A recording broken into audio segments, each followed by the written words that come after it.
In this video tutorial, you'll learn how to add a reading progress bar in WordPress posts.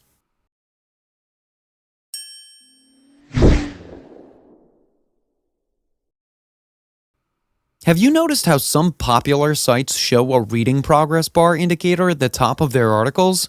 This little bar shows users how much more of the article is left to scroll and encourages them to continue reading. Today, I'm going to show you how you can add something like that to your website. To add a reading progress bar, first you need to install and activate the Worth the Read plugin.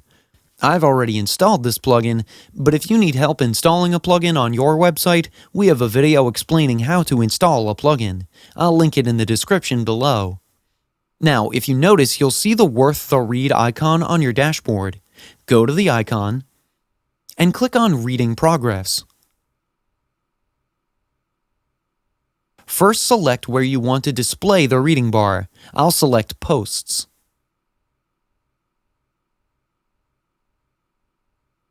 Then you can enter the custom post types here.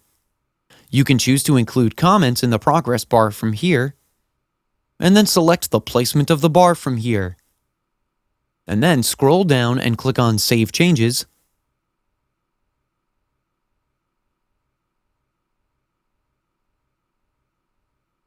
And now let's go back to the website. I'll reload the page. And as you can see, there's a progress bar which indicates how much content I have read and how much is left. This is how you can add a reading progress bar in WordPress posts. That's it for today's video. If you have any questions or comments, please leave them in the comments section below. And if you like this video, please click on the like button.